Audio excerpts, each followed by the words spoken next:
नमस्कार दोस्तों, बहुत बहुत स्वागत करता हूं आपका एक और नई वीडियो में। दोस्तों देखिए, यस बैंक की बात कर रहा हूं। थोड़ा सा हम आज डिटेल में बात करने वाले हैं आप किस तरह से यस बैंक से अपना पैसा प्रॉफिट में निकाल सकते हैं और क्या कुछ, जैसा कि आपने थंबनेल पे पढ़ा, सीईओ का बड़ा बयान और सुप्रीम कोर्ट का क्या है लेना देना Q4 के रिजल्ट से। तो ये सब कुछ आपको इस वीडियो में पता लगने वाला दोस्तों, तो वीडियो में लास्ट तक जरूर बने रहिए। और अगर आपने चैनल को सब्सक्राइब नहीं किया तो चैनल को सब्सक्राइब करना नहीं भूलना। वीडियो पसंद आए तो लाइक करना भी नहीं भूलना दोस्तों, और कमेंट कर दिया करो आपके मन में जो भी आया करे। दोस्तों देखिए, यस बैंक में अगर हम देखें तो आज आपके लिए गिरावट देखने के लिए मिल रही है, जो कि लाजमी है और ये गिरावट होना तय थी, जैसा कि मैंने आपको पिछले ही वीडियो में बोल दिया था। क्योंकि जो ज्यादातर हमारे रिटेल इन्वेस्टर हैं वो क्या क्वार्टर ऑन क्वार्टर कंपनी को जो है कंपेयर करते हैं, तो Q3 से Q4 को कंपेयर करने पे साफ तौर पे उसमें आपको 31% से ज़्यादा का लॉस देखने के लिए मिल रहा है। लेकिन दोस्तों, आपको यहाँ पर समझने की एक चीज़ ये है कि बैंक को आपको समझना चाहिए ईयर ऑन ईयर। तो ये भी अभी हम डिस्कस करेंगे। उससे पहले मैं आपको बताऊं, देखिए सुप्रीम कोर्ट का क्या है इससे वास्ता। तो जैसा कि आप जानते हैं, सुप्रीम कोर्ट ने कुछ टाइम पहले कहा था, तो उसी की वजह से जो Q3 का रिजल्ट आया था उसमें आपके लिए प्रॉफिट देखने के लिए मिला था। क्योंकि कुछ एनपीए वगैरह जिनके लिए सुप्रीम कोर्ट ने मना कर दिया था कि इन्हें आप अभी एनपीए में नहीं डाल सकते और आप इन्हें कंसीडर नहीं कर सकते अपनी बैलेंस शीट में, इसी वजह से आपको Q3 का रिजल्ट जो है पॉजिटिव में देखने के लिए मिला था और वहां पर आपके लिए कोई भी ऐसा लॉस देखने के लिए बड़ा नहीं मिला। लेकिन अब जबकि ये चीज चेंज हो चुकी और उस बात के लिए टाइम बीत गया, तो अब जो वक्त था, जो कि मैंने आपको पहले कई वीडियो में, चाहे तो आप यस बैंक की प्लेलिस्ट में जाकर के भी देख सकते हैं, जैसा कि जो मैंने बोला था वही चीज यहां देखने के लिए मिली। कि आपसे पहले ही बोला था क्वार्टर ऑन क्वार्टर आपको यस बैंक में थोड़ा सा एनपीए में बढ़ोतरी देखने के लिए मिल जाएगी, और वही चीज यहां पर देखने के लिए मिली।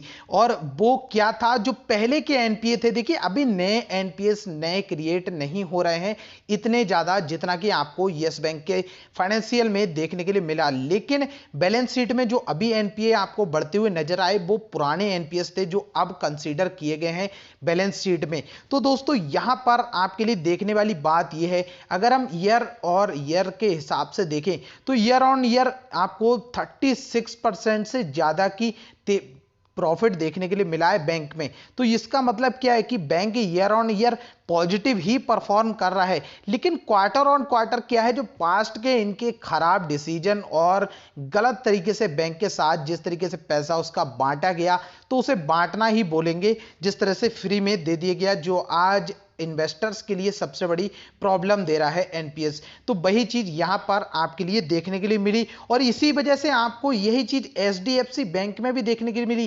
देखिए एचडीएफसी बैंक का भी एनपीए आपको इस बार बढ़ते हुए नजर आया, वो सिर्फ यही वजह थी जो पास्ट में सुप्रीम कोर्ट के वर्डिक्ट की वजह से। और वहीं अगर देखें तो सीईओ का बड़ा बयान आया है, उन्होंने कहा है कि अगर हम बैंक को ईयर ऑन ईयर कंपेयर करें तो ईयर ऑन ईयर आपको बैंक में ग्रोथ देखने के लिए मिल रही है।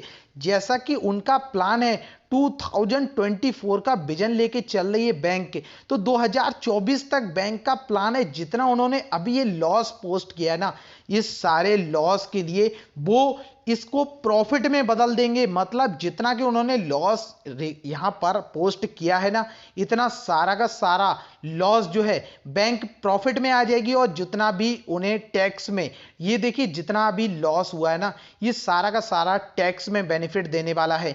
जब बैंक के लिए होगा बड़ा प्रॉफिट, तो वहां पर जो उस पर टैक्स लगने वाला है, उस टैक्स में छूट के लिए ये जो लॉस है बैंक का, इस लॉस को वहां पर पोस्ट किया जाएगा, जहां से उस टैक्स में मिलेगा हमें बड़ा बेनिफिट। तो वहां पर इन्वेस्टर्स के लिए होगा एक बड़ा बड़ा मुनाफा। और देखिए उसके लिए आपको टाइम देना बहुत ही ज्यादा जरूरी है। अगर आप यस बैंक में बात करें तो आज के दिन आपको गिरावट देखने के लिए मिल रही है, लेकिन अभी ये शेयर में और भी गिरावट देखने के लिए मिल सकती है। तो अगर शेयर आपके लिए 10 रुपए के लेवल तक जाता है, वहां से आपका प्राइस अगर मान लीजिए 50, 60 या 100 के लेवल पे, किसी भी लेवल पे, तो आप आज भी एवरेज कर सकते हैं। देखिए अगर आपको एवरेज करना है तो आपके पास जो भी इसमें नंबर ऑफ शेयर्स हैं, उन नंबर ऑफ शेयर्स का आप 30% तक एवरेज कर सकते हैं आज की डेट में भी, कोई प्रॉब्लम नहीं है। देखिए अगर आपने 50 रुपए में शेयर खरीद रखा है और आज आप इसे अगर 13 रुपए में भी बाय कर लेते हैं और उसके बावजूद अगर ये 1 रुपए और नीचे जाता है तो भी आप पे बहुत बड़ा कोई फर्क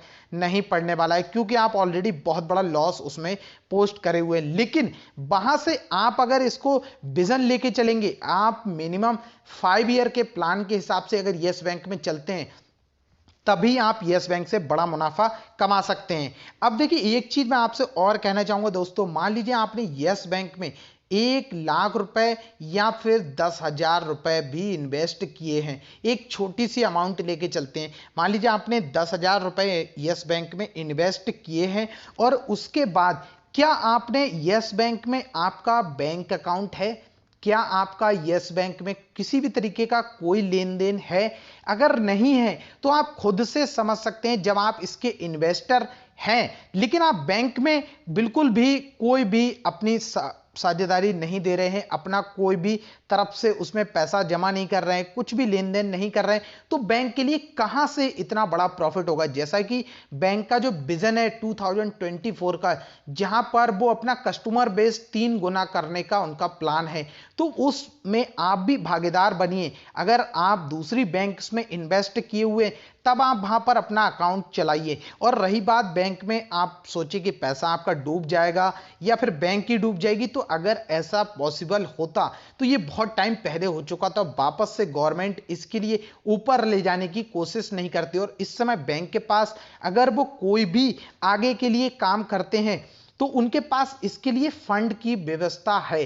तो अभी बैंक के पास फंड की भी कमी नहीं है, ये चीज भी आपको देखने के लिए मिल रही है यहां पर। तो यही चीज, और वहीं सीईओ के बड़े बयान में अगर आप देखें तो उन्होंने ये भी कहा है कि एमएसएमई जो लोन वगैरह है और इस क्षेत्र में लीडिंग है, मतलब कि बैंक अपनी इंडस्ट्री में सबसे बेस्ट है एमएसएमई को लोन वगैरह देने में, और रिटेल लोन में भी इन्हें ग्रोथ देखने के लिए मिली है इस ईयर में और इस क्वार्टर में भी। तो यही चीज आप इन सब चीजों को लेकर के चलिए। तो इसी तरीके से मैं आपसे यही चीज कहना चाहूंगा दोस्तों, अगर आप बैंक में इन्वेस्ट कर रहे हैं तो अपना बैंक अकाउंट भी यस बैंक में खोल लीजिए, चाहे मिनिमम आप उसमें 10,000 रुपये डाल के छोड़ दीजिए, तो उससे भी बैंक के लिए कितना अच्छा बेनिफिट मिलेगा। क्योंकि आप जानते हैं कासा रेशियो, देखिए कासा रेशियो आप जानते होंगे, करंट अकाउंट और सेविंग अकाउंट, इन दो अकाउंट्स में जितना ज्यादा पैसा बैंक के पास होगा उतना ही अच्छा बिजनेस ग्रोथ आपको देखने के लिए मिलेगा बैंक में। तो ये चीज आप रिटेल इन्वेस्टर और हम जैसे लोगों के द्वारा ही पॉसिबल है। तो कमेंट में जरूर बताइएगा आप में से कितने लोगों का बैंक अकाउंट है यस बैंक में, कितने लोग उसके साथ बिजनेस भी कर रहे हैं। तो ये चीज भी बहुत ही ज्यादा इंपॉर्टेंट है दोस्तों, और कासा रेशियो के जितना ज्यादा बढ़ेगा उतना ही बैंक को प्रॉफिट देखने के लिए मिलेगा। बैंक में आप इन्वेस्ट किए हुए हैं तो आप बेशक इन्वेस्ट करे रहिए, लॉन्ग टर्म के प्लान से ही चलिए। और अगर आप ये सोच रहे हैं कि यस बैंक पे आज हम इसको खरीदते हैं और अगले Q1 में हम देखेंगे और वहां पर Q4 से बहुत ज्यादा हमें अंतर देखने के लिए मिलेगा और एकदम बैंक 13 रुपए से 130 रुपए हो जाएगा, तो ये पॉसिबल बिल्कुल भी नहीं है। इस तरह के सपने देखने से कोई यहां पर फायदा नहीं मिलने वाला है।